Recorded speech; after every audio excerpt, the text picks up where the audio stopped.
السلام علیکم دوستانو، هیله لرم چې روغ او جوړ به اوسئ. نن به یو خوندور چپلی کباب تیار کړو، یو دودیز خوراک چې هر څوک یې خوښوي.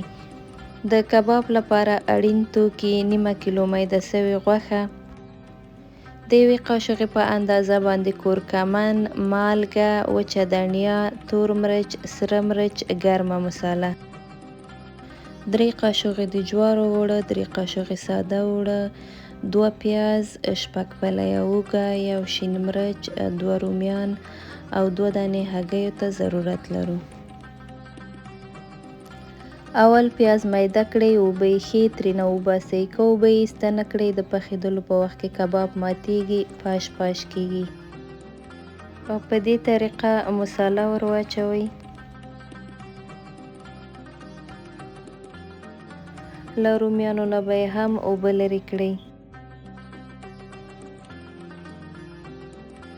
مواد ښه مخلوط کړئ څو د مصالو خوند په غوښه کې ښه ننوځي.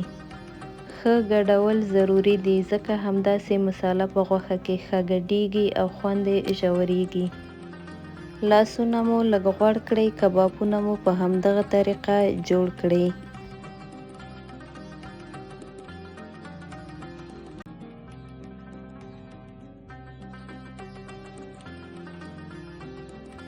د ډیزاین لپاره د خپلې خوښې مطابق مرچ یا رومي پکې زیاتولی شئ.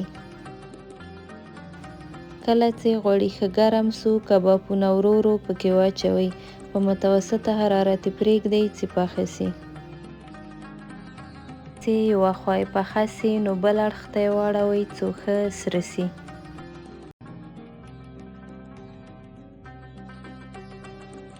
که ویډیو مو خوښه سوې وي نو زما چینل در سره سبسکرایب کړئ، ترڅو په راتلونکي کې خوندورې ویډیوګانې درنه هېرې نه سي.